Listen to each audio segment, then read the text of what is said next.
जी, अस्सलाम वालेकुम स्टूडेंट्स।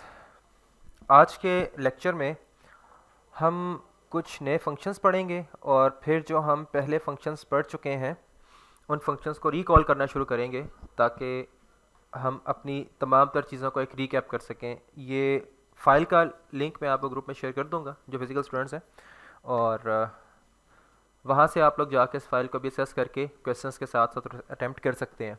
अच्छा, फर्स्ट आज का जो हमारा फंक्शन है, और ये बहुत इंपॉर्टेंट फंक्शन है, बहुत ज़्यादा इंपॉर्टेंट फंक्शन है। देखें, क्वेश्चन वो ये कह रहा है, read the statement carefully to solve both of the questions given below. और फर्स्ट क्या कह रहा है? कह रहा है कि you are required to create a drop down list in cell B10। Cell B10 में आ जाएंगे और एक ड्रॉप डाउन लिस्ट बना लेंगे। ड्रॉप डाउन लिस्ट बनाना तो कोई मसला नहीं है, ये तो आप बना लोगे, लेकिन किसकी ड्रॉप डाउन लिस्ट बनानी है? तमाम तरह डेट्स की। बेसिकली हमारे पास डेट्स ये दी हुई हैं और बिजनेस ये दिया हुआ है। कोई कंपनी है जिसने इस पर्टिकुलर डेट के ऊपर ये बिजनेस किया है। अगर आप इसमें नोटिस करें तो लाइक 29 जुलाई को उसने एक बिजनेस ये किया हुआ है, एक और बिजनेस किया हुआ है, फिर एक 29 जुलाई को अगेन एक और बिजनेस किया हुआ है। फिर अगर आप यहाँ पे आगे चले जाते हैं और इस तरह से आपके पास 29 जुलाई को एक और बिजनेस किया हुआ है, 29 जुलाई एंड मच मोर। आपके पास बहुत सारे बिजनेसेस जो हैं वो बता रहा है कि किस तरह से आपने 29 जुलाई को एक पर्टिकुलर डेट पे रहते हुए आपने किए हैं बिजनेस। हमें क्या चाहिए? हमें सबसे पहले तो इस सेल B10 में एक अदद लिस्ट चाहिए। अब लिस्ट जब एक दफ़ा बना लेते हैं, लिस्ट और कुछ और ऐसी चीज़ें होती हैं जब एक दफ़ा बना ली जाए तो वो बैक स्पेस से या डिलीट के की से डिलीट नहीं होती, ख़त्म नहीं होती हैं। लाइक मैं इस वक्त लिस्ट में कोई भी चीज़ सेलेक्ट करता हूँ, मेरे पास वैल्यू आ रही है, इसको बैक स्पेस करता हूँ, ख़त्म हो गया, लेकिन परमानेंट डिलीट नहीं हुआ। वापस आऊँगा, क्लिक करूँगा, अगेन मेरे पास अवेलेबल है। चाहे मैं डिलीट का बटन प्रेस कर रहा हूँ, इनसाइड टेम्परेरीली कुछ देर के लिए वो चीज़ डिलीट हो रही है, लॉन्ग टर्म में वो चीज़ डिलीट नहीं हो रही है। तो लिस्ट और ऐसी तमाम तर चीज़ें जिनको हम लॉन्ग टर्म में डिलीट करना चाहते हैं, उनके लिए हमारे पास सेलेक्ट करेंगे तमाम चीज़ों को। मतलब एक लिस्ट यहाँ पे भी थी और एक लिस्ट यहाँ पे भी, तकरीबन आपको ये दो लिस्ट पड़ी हुई हैं। तो मैं इन दो लिस्ट को ख़त्म करना चाहता हूँ। मैं फिलहाल ज़्यादा सारे एरिया को सिलेक्ट करूँ ताकि जितनी भी लिस्ट वगैरह है सारी ख़त्म हो जाए। उसके लिए मैं क्या करूँगा, आऊँगा होम में। होम में आने के बाद क्लियर फॉर्मेटिंग में आने के बाद क्लियर ऑल। क्लियर ऑल के ऑप्शन को आप जैसे ही क्लिक करेंगे तो तमाम तर चीज़ें क्या हो जाएंगी, आपके पास लिस्ट वगैरह रिमूव हो जाएंगी। यहाँ पे आप कोई लिस्ट नहीं मौजूद। अब एज पर द रिक्वायरमेंट हम आ जाते हैं सेल B10 में, और सेल B10 में आने के बाद हम एक ड्रॉप डाउन लिस्ट क्रिएट करेंगे जो कि तमाम तरह डेट्स को मैनेज करेगी। तो उस लिस्ट बनाने के लिए हम सेल को सिलेक्ट करने के बाद सबसे पहले आएंगे डाटा। डाटा के बाद आ जाएंगे हम डाटा वैलिडेशन में, और डाटा वैलिडेशन के बाद आ जाएंगे लिस्ट में। लिस्ट में आने के बाद सोर्स को सिलेक्ट करेंगे और इस सोर्स में हम तमाम तर लिस्ट के अंदर मौजूद डेट्स को हम मेंशन कर देंगे। ओके, एंटर का बटन आपने दो दफ़ा प्रेस किया और आपके पास ये लिस्ट बनी बनाई मौजूद है। अभी आप देखें, आप यहाँ से कोई भी डेट सेलेक्ट करेंगे मगर आपको यहाँ पे क्या मेंशन होता हुआ नजर आएगा? नंबर। क्यों? क्योंकि बेसिकली इसका जो फॉर्मेट है वो क्या, होम में आप आगे चेक करें क्या है, general. General basically numeric values देता है। हम चाहते हैं कि हम यहाँ से कोई लिस्ट सेलेक्ट करें और हमें जो नंबर्स आ रहे हैं वो नंबर्स ना आए बल्कि डेट की फॉर्म में डेटा नजर आए। उसके लिए हमें जनरल में आकर इसकी सेटिंग को थोड़ा सा एडजस्ट करना पड़ेगा, और हम यहाँ से कर लेंगे इसे जनाब शॉर्ट डेट। लॉन्ग डेट पे करेंगे तो कंप्लीट वेनेसडे इस तरह का, देखिए ट्यूसडे जुलाई 29 2014 कंप्लीट लिखा हुआ बता रहा है। और अगर हम शॉर्ट डेट पे करेंगे तो शॉर्ट डेट को बता दिया। Getting it? अब हमारे पास डाटा है, लिस्ट जो है वो किस फॉर्म में मौजूद है, अवेलेबल है हमारे पास नंबर की फॉर्म में। हमने इस नंबर को एडजस्ट कर लिया। अब हमारा नेक्स्ट टास्क, फर्स्ट वाला तो हम कंप्लीट कर चुके हैं, जो हमारी फर्स्ट रिक्वायरमेंट थी, दैट इज के हमें एक लिस्ट बनानी है जिसमें तमाम तर डेट्स हों। सेकंड वो कह रहा है calculate the whole business on which that company did on 29 July in cell B10 C10। Cell C10 में आ जाएं और 29 जुलाई को जितना भी उसने किया हुआ है बिजनेस उसे कैलकुलेट करके दिखाएं। ये कैलकुलेशन हम न्यूमेरिक भी कर सकते हैं, जनरली भी कर सकते हैं, जो कि एक ऑर्गेनाइज और एक अच्छी और एक रिकमेंडेड अप्रोच नहीं है, लेकिन हम मैं अब करके बता रहा हूँ कि इस तरह से भी किया जा सकता है। इक्वल्स टू सम टैब 29 जुलाई को एक उसने ये किया, सेलेक्ट करें सेल को, कॉमा, इस सेल को सेलेक्ट करें, ये भी 29 जुलाई की उसकी सेल थी, कॉमा, 29 जुलाई की ये भी सेल थी, कॉमा, 29 जुलाई की मजीद सेल्स को हम देख लेते हैं, सिलेक्ट, कॉमा, सिलेक्ट और एंटर। अब आप यहां पे देख सकते हैं कि 29 जुलाई को उसने टोटल बिजनेसेस इतने किए हैं, मगर ये एक रिकमेंडेड अप्रोच नहीं है। होना क्या चाहिए, होना तो ये चाहिए कि मैं इस सेल में अगर कोई भी डेट चेंज करूं, 29 जुलाई के अलावा 2 मार्च 2017 करता हूं, तो जितनी भी सेल इस 20 मतलब 2 मार्च को हुई हैं सारी की सारी वो सम होके आ जानी चाहिए। होना तो ऐसे चाहिए था।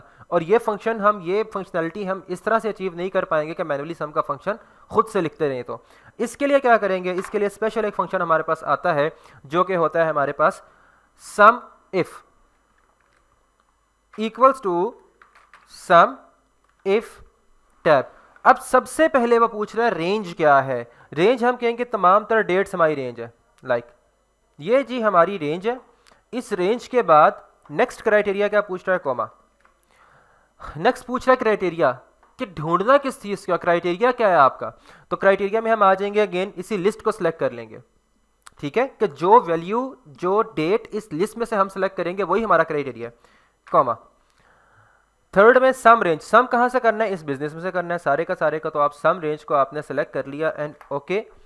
अब आप देख पाएंगे कि आपके पास जो भी डेट आप यहां सेलेक्ट करते हैं, हमारी रिक्वायरमेंट क्या थी 29 जुलाई, तो हम 29 जुलाई को सिलेक्ट करते हैं। 29 जुलाई को बता रहे कंप्लीट सेल्स इसकी इतनी थी। अगर हम इसे चेक करना चाहें कंप्लीट सेल्स इतनी थी, तो हम वापस क्या करते हैं, इक्वल्स टू सम टैब 29 जुलाई को फर्स्ट इसने ये किया सेल, कॉमा, सेकंड सेल ये की, कॉमा, थर्ड सेल ये की, कॉमा, और इसी तरह से करते करते करते करते आपके पास 29 जुलाई ये सेल है, कॉमा, ये सेल है, कॉमा, ये सेल है, कॉमा, ये सेल है, एंटर करें। तो जब हमने मैनुअली किया तो मैनुअली करने में हमारी कहीं ना कहीं कोई ना कोई सेल मिस हुई है ऐसी 29 जुलाई की, जो कि हमारे पास 1 2 3, और देखते हैं कि मिस कौन सी सेल हुई है हमारी 29। हाँ जी 29 मार्च मैंने कर लिया एक, ठीक है। तो 29 मार्च ये वाली थी, मैंने गलत सेल सेलेक्ट कर लिया। अब देखते हैं 29, अब 29 जुलाई 14, 29 जुलाई 14, ये देखें जी, अब हम करेक्ट आ चुके हैं। हमने जब मैनुअली भी सम निकाला तो मैनुअली सम में भी हमारे पास सेम टू सेम चीज़ें आ रही हैं। सो ये मैनुअल तरीका जो था ये आपके पास काफ़ी लॉन्ग था, और इसके लिए डिफरेंट हर डेट के लिए, मिसाल के तौर पे 5 अक्टूबर है तो 5 अक्टूबर के लिए आप सिंपल करोगे, सेपरेट सम करोगे। 2 मार्च है उसके लिए सेपरेट करोगे। और अभी तो कुछ एंट्रीज हैं, थिंक ऑफ अ कंडीशन, कोई बड़ी कंपनी है, पेप्सी, कोका कोला, कोई इस किस्म का प्रोडक्ट है, वो देखना चाहती है कि जी हमारे पास 15 फ़रवरी को किसी पर्टिकुलर एरिया में हमारी कितनी पेप्सी की बॉटल्स बिकी हैं। तो अब ये जो काउंटिंग होगी ये बहुत ज़्यादा ह्यूज हो जाएगी। इस नंबर को फाइंड करके कैलकुलेट करना ये क्या हो जाएगा, बहुत ज़्यादा। सैमसंग की कंपनी है, सैमसंग ने अपना नया कोई लॉन्च किया मोबाइल का मॉडल। अब वो देखना चाहती है कि जनाब लेट से 15 मार्च को सैमसंग अपना कोई नया मोबाइल का मॉडल लॉन्च करता है, और वो देखता है कि जनाब फर्स्ट डे के ऊपर पूरी दुनिया में या पूरे किसी एक कंट्री में, किसी पर्टिकुलर कंट्री में मेरी कितने मोबाइल सेल हुए हैं। अब पूरा कंट्री या पूरे कंट्री के डिफरेंट प्रोविंसेस होंगे, डिफरेंट एरियाज, डिफरेंट सिटीज़ होंगी। अब हर सिटी में कितनी सेल हुई होगी। अब इस तरह का डाटा जो उसके पास आएगा उसमें तराश खराश करना उसके लिए क्या हो जाएगा, बहुत ज़्यादा हेक्टिक हो जाएगा, मे बी लैक्स में डाटा चला जाए, ठीक है। आईफोन हो गया, चीज़ें होगी, ये तो फर्स्ट लॉन्च डेट पे से पहले पहले इनकी तो प्री ऑर्डर जा रहे होते हैं। तो वो जब ये चीज़ें कंपनीज देखती हैं कि हमारी फर्स्ट डे पे कितनी सेल हुई, सेकंड डे पे कितनी हुई, थर्ड डे पे कितनी हुई, इज इट, तो वो इस तरह से कैलकुलेट करती हैं सम इफ का फंक्शन इस्तेमाल करके, रादर देन के मैनुअली जा करके। तो सम इफ का फंक्शन का आपको ये फ़ायदा होगा। इस पॉइंट तक किसी को इशू तो मुझे बताए। अच्छा, अगर लिस्ट के बगैर, अभी तो हमने कहा कि लिस्ट को सिलेक्ट करें और फिर करें, अगर मुझे कहता है कि विदाउट लिस्ट यूजिंग, मैं करूँ यहाँ पे 29 जुलाई 29 जुलाई और 2014, ऑलराइट। अब मैं मैनुअली करता हूं इसको, तो equals to some if tab, range क्या है, रेंज ये, कॉमा, रेंज के बाद क्राइटेरिया क्या है। अब मैं मैनुअली क्राइटेरिया सेलेक्ट कर रहा हूं। क्राइटेरिया क्या है मेरा, इस पूरी रेंज में से ऊपर गिवन की हुई 29 जुलाई को मैच करो, और जितना बिजनेस इसने इस पे किया हुआ है उसको तुम कर लो एंटर। अब अगर यहाँ पे लिस्ट होती, लाइक देखिए लिस्ट में फ्लेक्सिबिलिटी थी आपके पास, जो वैल्यू आप लिस्ट में सेलेक्ट कर रहे हैं ऑटोमेटिकली चीज़ें अपडेट हो रही हैं, लेकिन यहाँ पे क्योंकि लिस्ट के ना होने की वजह से फ्लेक्सिबिलिटी खत्म होगी। अब जो चीज़ हम यहाँ पे लिखेंगे सिर्फ उसी का बेसिस देगा। यहाँ पे लिस्ट में सेलेक्ट करनी पड़ी थी, अब इन दैट केस अब मैं करता हूँ जनाब, इसको कर लेता हूँ 5 अक्टूबर ऑफ 15 एंटर करें तो 5 अक्टूबर की सेल बता रहा है। तो अगर तो आप चाहते हैं मैनुअली करना तो मैनुअली आप इस तरह से कर पाएंगे, और अगर आप लिस्ट के थ्रू चाहते हैं तो लिस्ट के थ्रू आप ये वाले फंक्शनलिटी इस तरह से अचीव कर सकते हैं। इस पॉइंट तक कोई मसला है तो बताया मुझे, ठीक है। चले गुड, क्वेश्चन नंबर 1 पे आ जाते हैं। क्वेश्चन नंबर 1 में आपके पास आपने पढ़ रखा है, क्वेश्चन नंबर 1 को अगर हम पढ़ते हैं कि जनाब हमें क्या चाहिए, रिक्वायरमेंट क्या है, find the obtain marks of Sajjad Haider in cell B17 using formula. वो कह रहे हैं खाली सजाद हैदर के ऑब्टेन मार्क्स फाइंड करने हैं एक्सेल में और फार्मूले के थ्रू करने हैं, खुद मैनुअली नहीं करने। अदरवाइज हमें तो नजर आ रहा है सजाद हैदर के मार्क्स आपके पास क्या है जनाब 297, लेकिन अभी देखिए फार्मूले के जरिए करने की क्या जरूरत पड़ी, यहाँ पे तो डाटा आपके पास कम है। Think of a condition, Pindi board, federal board या किसी पर्टिकुलर बोर्ड का जब रिजल्ट आता है उसमें लाखों में बच्चे अपीयर होते हैं। अभी तो 5-10 बच्चे हम ढूंढ सकते हैं। आपका पिंडी बोर्ड का या फेडरल बोर्ड का रिजल्ट है, जिस बोर्ड में आप अपीयर हो रहे हो, जब आप उस बोर्ड के रिजल्ट पे अपना सिर्फ रोल नंबर टाइप करते हो और जो रोल नंबर है कंसर्निंग आपकी वैल्यूज होती हैं, आपके मार्क्स होते हैं डिफरेंट सब्जेक्ट्स में और ऑब्टेन मार्क्स वगैरह, टोटल मार्क्स, ग्रेड्स, वो सब कुछ अपडेट हो जाता है। Is it? तो अगर डाटा ह्यूज हो जाए तो फिर हम नॉर्मली चीज़ों को नहीं करते, हम फंक्शन का हेल्प लेते हैं। हम फंक्शन के लिए क्या करते हैं जनाब, हम यहाँ पे सेल सेलेक्ट करते हैं इक्वल्स टू, अब देखें आपके पास कंप्लीट डाटा में से किसी एक चीज़ का रिजल्ट फाइंड करना है। कंप्लीट डाटा में से किसी एक चीज़ का आपने जब रिजल्ट फाइंड करना होगा तो क्या करेंगे आप करेंगे इक्वल्स टू लुकअप कर लें। वी लुकअप से क्या फायदा होगा, वी लुकअप से ये फायदा होगा, मतलब लुकअप का फंक्शन करता क्या है बेसिकली, लुकअप का फंक्शन चीज़ों को तलाश करने के लिए इस्तेमाल होता है। किसी भी डाटा को किसी पर्टिकुलर, लाइक मैं किसी एक स्टूडेंट को इस कंप्लीट सेट ऑफ डाटा में से तलाश करना चाह रहा हूँ तो मैं क्या लगाऊंगा, लुकअप का फंक्शन। लेकिन लुकअप में या तो वी लुकअप होता है या एच लुकअप होता है। आप अपने माइंड में बिठाने के लिए ये चीज़ याद रख लें कि जब भी डाटा वर्टिकल पड़ा होगा तो वी लुकअप इस्तेमाल होगा। ढूंढना किस चीज़ को है, स्टूडेंट के नेम को। तो स्टूडेंट के नेम को हम किस तरह से ढूंढ सकते हैं, वर्टिकल यहाँ पड़े हुए स्टूडेंट्स का नेम, तो हम यहाँ कर लेंगे वी लुकअप इस्तेमाल करने के बाद सबसे पहले वो हमसे पूछ रहे हैं क्या चीज़ ढूंढनी है भाई, लुकअप वैल्यू क्या है। अभी के लिए मैं कर लेता हूँ सजाद हैदर, सजाद हैदर के बाद कॉमा टेबल रे, कंप्लीट ये टेबल है जिसमें से आप इस वैल्यू को सेलेक्ट कर सकते हैं। कॉमा के बाद कॉल इंडेक्स नंबर, किस कॉलम में, ऑब्टेन मार्क्स कॉलम नंबर 1 में तो नाम पड़े हैं, कॉलम नंबर 2 में उर्दू के मार्क्स, कॉलम नंबर 3 में इंग्लिश के मार्क्स, कॉलम नंबर 4 मैथ्स, 5 6 7 8 9। सो हमारे जो ऑब्टेन मार्क्स है किस कॉलम में है, कॉलम नंबर 9 में, और एग्जैक्ट मैच के लिए 0 और एंटर। और आपके पास सजाद हैदर साहब के मार्क्स अवेलेबल हैं, मगर ऐसा ये चीज़ ज़्यादा अच्छी नहीं लग रही और ज़्यादा यूजफुल भी नहीं है। इस चीज़ को यूजफुल कैसे बनाया जा सकता है, किसी एक सेल में लिस्ट होती, लिस्ट में तमाम तर नाम होते, हम किसी एक पर्टिकुलर नेम पे क्लिक करते और उसी के कंसर्निंग उसके मार्क्स आ जाते। इस तरह करने से हमें बार बार फंक्शन भी लिखने की जरूरत बिल्कुल ना रहती। तो ये काम करने के लिए हम क्या करेंगे, यहाँ पे सबसे पहले सेल में आते हैं और लिस्ट बना लेते हैं। लिस्ट बनाने के लिए अगेन सबसे पहले आप किस में आएंगे, डाटा, डाटा के बाद आप आ जाएंगे डाटा टूल्स में, डाटा वैलिडेशन में। डाटा वैलिडेशन में आ जाने के बाद आप आएंगे यहाँ पे किस में, लिस्ट में। लिस्ट में आने के बाद क्लिक करें और तमाम तर चीज़ों को आपने ये क्या कर लिया, सेलेक्ट किया, ओके किया, और ये अब आपके पास तमाम नेम्स आपके पास लिस्ट में मौजूद हैं। किसी भी नाम को आप सेलेक्ट करेंगे तो वो यहाँ पे मेंशन हो जाएगा। अब हम क्या करते हैं कि यहाँ पे जिस भी पर्टिकुलर स्टूडेंट का नाम हम मेंशन करेंगे उसी के पर्टिकुलर मार्क्स हमारे पास सामने वाले बॉक्स में आ जाने चाहिए। इसके लिए हम क्या करेंगे, equals to V lookup tab, lookup value क्या है, अब की बार लुकअप वैल्यू हमारी ये लिस्ट है, जो डाटा इस लिस्ट में से आएगा वही लुकअप वैल्यू है। कॉमा टेबल अरे, कंप्लीट टेबल अरे में आपने इसको सिलेक्ट कर लिया। Comma call index number, again column number 1 में नाम है 2 3 4 5 6 7 8 9, कॉलम नंबर 9 में इसके ऑब्टेन मार्क्स मौजूद है 9, कॉमा एग्जैक्ट मैच के लिए 0, एंटर। नाउ अब फ्लेक्सिबल चीज़ हो चुकी है, आप जस्ट जाके किसी भी स्टूडेंट के पर्टिकुलर आइटम को आप लाइक मोहम्मद इफ्तिखार को सिलेक्ट करें तो मोहम्मद इफ्तिखार के मार्क्स 312 हैं और यहाँ पे 312 मार्क्स आपके पास अवेलेबल हैं and we are good to go. इस पॉइंट तक किसी को मसला मसाइल हो तो मुझे बता सकते हैं, ठीक है। ये क्वेश्चन 1 था। क्वेश्चन नंबर, अभी आप 2 के ऊपर आते हैं। क्वेश्चन नंबर 2 ये एक बहुत ही इम्पोर्टेंट, मतलब एक फंक्शन है, इम्पोर्टेंट इन अ सेंस कि इसमें हम इससे दो तरीकों से अटैम्प्ट करेंगे, एक तो दो फंक्शन इस्तेमाल करके और एक में हम एक ही फंक्शन को सारा सम अप कर देंगे, ठीक है। बेसिकली वो करना क्या चाह रहा है, वो कह रहा है रिक्वायरमेंट क्या, write the function write the formula to promote those employees who made top 3 sales to senior sales executive.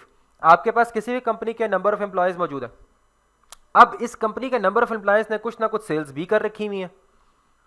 अब वो कह रहे हैं प्रमोशन की बारी आई है, प्रमोशन की सिचुएशन क्या बनाई है, जिसने टॉप 3 सेल्स की हैं उसको तो तुम क्या कर दो, सीनियर सेल्स एग्जीक्यूटिव बना दो, और जिसने उसके अलावा की हैं उन्हें खाली रखो, सेल्स एग्जीक्यूटिव भी रख लो, क्या ख्याल है, ठीक है। तो उसके लिए हम सबसे पहले तो लेके आते हैं, सबसे पहले तो हम फाइंड करते हैं भाई जी कि किसने किस किस नंबर पे सेल की है, फर्स्ट हाईएस्ट सेल किसने की, सेकंड हाईएस्ट सेल किसने की, थर्ड हाईएस्ट सेल किसने की है। तो उसके लिए हमें पता है कि हम फंक्शन इस्तेमाल कर कौन सा करते होते हैं इस किस्म की चीज़ों के लिए, ग्रेड फाइंड नहीं करते बेटा। हाँ, हमने क्लास में स्टूडेंट्स को फर्स्ट सेकंड थर्ड लाने के लिए कौन सा फंक्शन इस्तेमाल किया था,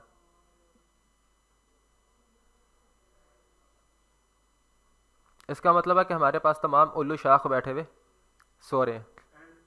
एंड का फंक्शन, माशाल्लाह, तरक्की के यही अलामात होती हैं। इक्वल्स टू RANK, रैंक का फंक्शन इस्तेमाल होगा जब भी आप लोगों ने नंबरिंग कैलकुलेट करनी होगी कि फर्स्ट पोजीशन पे कौन है, सेकंड पे कौन है, थर्ड पे कौन है, और ठीक है। रैंक का फंक्शन आपने नहीं पढ़ा, चलें अब ये शेर अभी आप मेरे सर पे डाल दें, ठीक है जी। पहले हम रैंक का फंक्शन पढ़ लेते हैं। रैंक का फंक्शन क्या कहता है, मैं कहता हूँ किसी भी क्लास में स्टूडेंट नंबर 1 ले जी, student number 1, student number 2, and दोनों का सिलेक्ट किया और आप यहाँ से ये ले, वी हैव 17 स्टूडेंट्स। अब 17 स्टूडेंट्स ने कुछ भी मार्क्स लिए, equals to RAND, rand down arrow से रैंड बिटवीन, और करें जनाब मैं कहता हूँ आउट ऑफ 1000 आ रहे हैं, कहता हूँ ऐसा करें यार 400 एंड 900, यानी कि इस रेंज के दरमियान आप कोई मार्क्स दे दें। ये चीज़ तो आप कर चुके हैं, क्लिक करें, डबल क्लिक करें, Ctrl+C for copy, Ctrl+Alt+V for paste. ये ऐसा करने की ज़रूरत क्यों पेश आई, क्योंकि हमने रैंड बिटवीन से नंबर्स लिए हैं। जब भी नंबर्स रैंड बिटवीन से आएंगे तो आप कॉपी करके उसे पेस्ट एज वैल्यूज़ लाजमी कर लें। इसके बाद आप इसको स्केप करें। अब देखें, अब मैं चाहता हूं कि मुझे सब में बताएं कि हाईएस्ट मार्क्स किसके हैं, सेकंड हाईएस्ट किसके हैं, थर्ड हाईएस्ट किसके हैं। उसके लिए क्या करूंगा, इक्वल्स टू RANK, रैंक का फंक्शन इस्तेमाल करके मैं क्या करूंगा, पहले इस वैल्यू को सिलेक्ट करूंगा, कॉमा के बाद इस कंप्लीट सीरीज को सिलेक्ट कर लूंगा और F4 से इसे लॉक भी कर लूंगा। क्लियर हुआ, दोबारा देख लें। मैंने क्या किया, रैंक का फंक्शन इस्तेमाल किया, सबसे पहले equals to RANK, rank down arrow की, उसके बाद सबसे पहले नंबर को सिलेक्ट किया, कॉमा कंप्लीट सीरीज को सिलेक्ट किया और F4 से इसे लॉक कर लिया। F4 से लॉक करने का फ़ायदा ये होगा कि हमेशा ये नंबर को इसी सीरीज में सर्च करेगा, इससे बाहर कभी नहीं जाएगा। एंटर करने पे आपके पास आ चुका है और देखें अब वो बता रहा है कि फर्स्ट पोजीशन किसकी है जनाब, इसकी first position, first highest marks इसके हैं, सेकंड हाईएस्ट मार्क्स इसके हैं, थर्ड हाईएस्ट मार्क्स हमारे पास ये हैं। और अगर अब मैं इसके सामने कमेंट चाहूं कि ऐसा होके आ जाए कि जिसके फर्स्ट सेकंड या थर्ड पोजीशन है उसके सामने पोजीशन होल्डर लिखा हुआ है, बाकी तमाम के लिए खाली पास लिखा हुआ है। ये फंक्शन भी मैंने नहीं पढ़ाया होगा। वह एक मिसाल है ना कि एक स्टूडेंट कहता है, एक शख्स दूसरे को कहता है कि अगर तुम मुझे ये बता दो कि इस टोकरी में कितने अंडे हैं तो मैं 12 के 12 अंडे तुम्हें दे दूंगा, और अगर तुम ये बता दो मुझे कि किस परिंदे के अंडे हैं तो मुर्गी में तुम्हें दे दूंगा। तो दूसरा सुनने वाला कहता है यार ये तुमने बड़ा टफ क्वेश्चन किया, दरअसल कोई थोड़ा सा हिंट तो दो ना, फिर ही बंदा आंसर कर पाता है। तो इफ का फंक्शन वैसे तो आप लोगों ने पढ़ा हुआ है लेकिन अभी आपके माइंड में नहीं आ रहा होगा। तो इस काम के लिए हम क्या करते हैं, इफ। देखें यहाँ तो क्या कंडीशन, इफ का फंक्शन क्यों, क्योंकि हम या तो चाहते हैं कि हमारे पास क्या चीज लिखी हुई आए, पोजीशन होल्डर, या फिर क्या लिखा हुआ आ जाए, पास। Is it? तो दो में से किसी एक सिचुएशन को उसने करना है, ट्रू या फॉल्स के लिए। तो इक्वल्स टू इफ टैब। इसके बाद आप क्या करेंगे, इस सेल को सिलेक्ट करें, कंडीशन क्या, ये सेल सिलेक्ट करो, देखो इसमें आने वाली वैल्यू ग्रेटर देन या इक्वल टू 4 है, 4 से इक्वल हो जाए या उससे बड़ी हो जाए तो क्या करना है आपने भाई, इसे करना है डबल कोट्स में लिख दें पास। और अगर ऐसा ना हो तो फिर क्या होगा, 4 के इक्वल भी नहीं है, 4 से बड़ी नहीं है, तो पीछे क्या होगा, 4 से छोटी, 4 से तमाम तो छोटी वैल्यूज के लिए आप क्या कर दो, पोजीशन होल्डर।